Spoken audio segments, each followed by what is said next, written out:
ನಮಸ್ತೆ ಹೇಳಿ ಮೇಡಮ್. ನಮ್ಮ ಹೆಸರು ಗಂಗಾಧರ್ ಅಂತ. ಸರ್ ಬಿಗ್ ಬಾಸ್ ನೋಡ್ತೀರಾ? ಹೌದು ನೋಡ್ತಾ ಇದ್ದೀನಿ. ಇದು 11ನೇ ಎಫೆಕ್ಟ್ ಇದ್ರ ತಾನೆ 11ನೇ ಇದು ಅಂತದಲ್ಲಿ ಸೀಸನಲ್ಲಿ ಇದೆಯಲ್ಲ. ಹೌದು ನೆನ್ನೆ ನೋಡಿದ್ರೆ ಸರ್? ನೆನ್ನೆ ನೋಡ್ದು. ನೆನ್ನೆ ಫಸ್ಟ್ ಡೇ ಏನು ಅನ್ನಿಸ್ತು ನಿಮಗೆ ಮನೆಯಲ್ಲಿ? ನಮಗೆ ಸ್ವಲ್ಪ ಕಿರಿಕಿರಿ ಆಯಿತು ಮನಸ್ಸು. ಯಾಕೆಂದರೆ ಜಗಳಗಳು ಸ್ಟಾರ್ಟ್ ಆಗಿದೆಯಲ್ಲ. ಫಸ್ಟ್ ಡೇನೇ ಜಗಳ. ಎಂಟರ್ಟೈನ್ಮೆಂಟ್ ಸಿಗುತ್ತಾ? ಸಿಗಲ್ಲ ಮೇಡಮ್. ಅದು ಯಾಕೆ ಸಿಗಲ್ಲ? ಯಾಕೆಂದರೆ ಈ ಥರ ಜಗಳ ಆಡಿ ಏನು ಪ್ರಯೋಜನ? ಬಿಗ್ ಬಾಸ್ ಇರೋದು ಒಳ್ಳೆ ಇದಕ್ಕೆ ತಾನೆ, ಒಳ್ಳೆ ಉತ್ತಮ ಇದು ಮಾಡೋದಕ್ಕೆ, ಒಳ್ಳೆ ಮನೆಯೊಳಗೆ ಹೋದವ್ರಿಗೆಲ್ಲ ಒಳ್ಳೆ ಪಾಠ ಕಲಿಬೇಕು ಅವರು.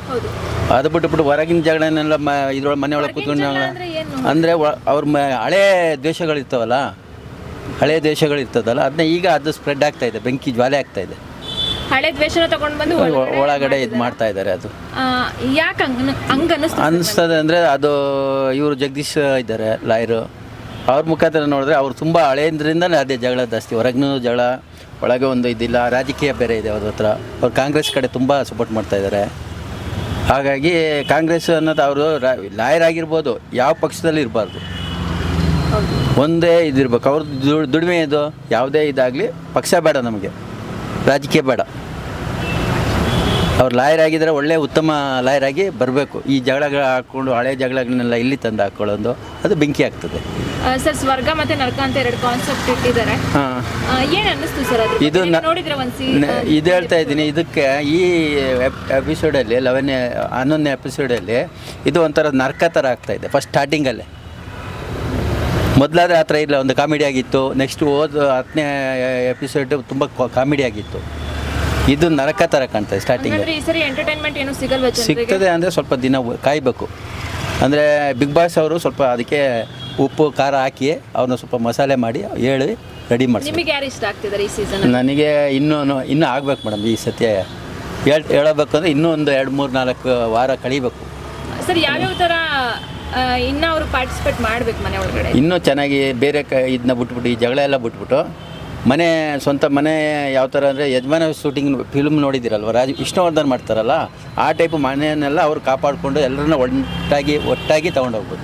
ನೆನ್ನೆ ಇನ್ನೊಂದು ನೋಡಿರ್ಬೋದು ನೀವು, ಗೌತಮಿ ಜಾಧವ್ ಅವ್ರದ್ದು ಕೂಡ ಅದು ಹಾಕಿದ್ದಾರೆ. ಅದು ಅವರು ಸತ್ಯ ಧಾರಾವಾಹಿಯಲ್ಲಿ ವರ್ಕ್ ಮಾಡಿದ್ದವರಲ್ವಾ, ಅದರಿಂದ ಅವರು ವಿಘ್ನ ನಾವ್ಯಾಕೆ ಇದು ಮಾಡಬೇಕು? ಅವ್ರನ್ನ ವಿಘ್ನ ಪ್ರಾಬ್ಲಮ್ ಮಾಡಬಾರ್ದಲ್ವ. ಅವ್ರು ಏನೇ ಮಾಡ್ಕೊಳ್ಳಿ, ಅವರು ಉಡುಗೆ ತೊಡುಗೆ ಅದನ್ನ ಆ ವಿಘ್ನ ಕೀಳೋದು ಅದೆಲ್ಲ ಮಾಡೋದು ತಪ್ಪು ತಾನೆ.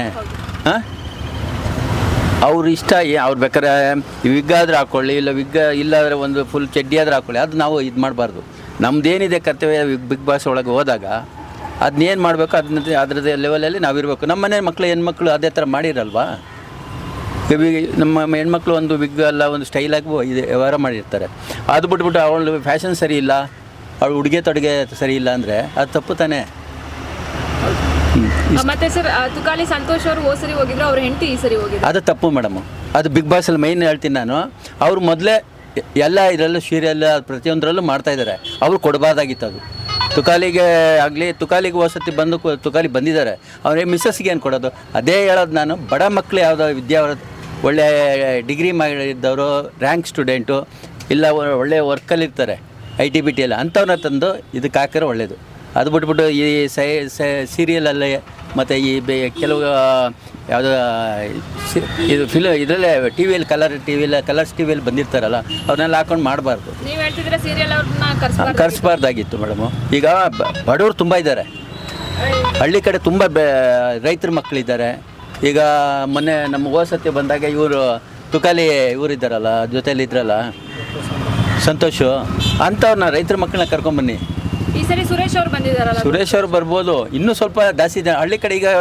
ಈಗ ಉದಾಹರಣೆಗೆ ಹೇಳೋದಾದರೆ ಮಲೆನಾಡು ಕಡೆ ಬೆಟ್ಟಗುಡ್ಡ ಇರ್ತದೆ, ಆ ಕಡೆ ತುಂಬ ಬಡವ್ರ ಮಕ್ಕಳು ಇರ್ತಾರೆ, ಟ್ಯಾಲೆಂಟಾಗಿರ್ತಾರೆ. ಅಂಥವ್ರನ್ನೆಲ್ಲ ಕರ್ಕೊಂಡು ಮಾಡಲಿ, ಅದೊಂಥರ ಖುಷಿ ಆಗ್ತದೆ. ಇನ್ನೊಂದು ನೋಡಿದಾಗ ಏನೋ ನೀರೇನೋ ವೇಸ್ಟ್ ಮಾಡಿದ್ರು ಅಂತ ಫುಡ್ ಎಲ್ಲ ಕಟ್ ಮಾಡಿದ್ದಾರೆ. ಫುಡ್ ಹೌದು ಮಾಡಬೇಕು, ಅದು ಪನಿಷ್ಮೆಂಟ್ ಒಳ್ಳೇದದು. ಯಾಕೆಂದರೆ ನೀರು ಬಳಕೆ ಮಿತಿಯಾಗಿರಬೇಕು. ನೀರಿನ ಬೆಲೆ, ಅದು ಬೆಲೆ ಗೊತ್ತಾಗಬೇಕು ಅಂದರೆ ಫುಡ್ಡನ್ನು ಕಟ್ ಮಾಡಿದ್ರೆ ಅವರು ಹಸಿವು ಎಲ್ಲ ನೋಡಿದಾಗ ಅವ್ರಿಗೆ ಪ್ರಾಬ್ಲಮ್ಗಳು ಗೊತ್ತಾಗ್ತದೆ. ಇನ್ನೊಂದು ಸ್ವರ್ಗದಲ್ಲಿ ಇದಾರಲ್ಲ, ಅವ್ರ ಕೆಲಸಗಳನ್ನ ನರಕದಲ್ಲಿರೋರು ಬಂದು ಮಾಡ್ಬೇಕು, ಅಂದರೆ ಮನೆ ಕ್ಲೀನ್ ಎಲ್ಲ ಮಾಡ್ಕೊಡ್ಬೇಕು ಅಂತ ಅವ್ರಿಗೇನೋ ಕೊಟ್ಟಿದ್ದಾರೆ. ಅದು ಮಾಮೂಲಿ ಅಲ್ವಾ, ಟಾಸ್ಕ್ ಕೊಡೋದು ಮಾಮೂಲಿ ಅಲ್ವಾ. ಬಿಗ್ ಬಾಸಲ್ಲಿ ಒಬ್ಬನಿಗೆ ಕಷ್ಟ ಕೊಡ್ತಾರೆ, ಒಬ್ರು ಸುಖನೇ ಕೊಡ್ತಾರೆ. ಅದು 2 ಜನ. ಸ್ವರ್ಗ ನರಕ ಕಾನ್ಸೆಪ್ಟ್ ನಮಗೂ ಸಾಧಾರಣ ಪರವಾಗಿಲ್ಲ ಮೇಡಮ್. ಅದರಲ್ಲಿ ಯಾರು ವಿನ್ ಆಗ್ಬೋದು ಸರ್ ಈ ಸರಿ contestant? ಇನ್ನೂ ನಾನು ಹೇಳ್ತಾ ಇಲ್ವಾ, ಇನ್ನೊಂದು 4-5 ಎಪಿಸೋಡ್ ಆದ್ಮೇಲೆ ಗೊತ್ತಾಗ್ತದೆ. ಇವಾಗ ನಿನ್ನೆ ನೋಡಿದಿರಾ ಆ ಆಟದಲ್ಲೆಲ್ಲ ನೋಡಿದಾಗ ಯಾರು ವಿನ್ ಆಗ್ಬೋದು ಅಂತ ಅನಿಸ್ತು? ಕೊನೆವರೆಗೂ ಯಾರು ಇರ್ಬೋದು ಅನಿಸ್ತು? ಕೊನೆ ನಾನು ಹೇಳೋಕ್ಕಾಗಲ್ಲ ಈಗ. Okay, thank you ma'am. SS TV cinema ಜಗತ್ತಿನ ಕ್ಷಣ ಕ್ಷಣದ ಸುದ್ದಿಯೊಂದಿಗೆ.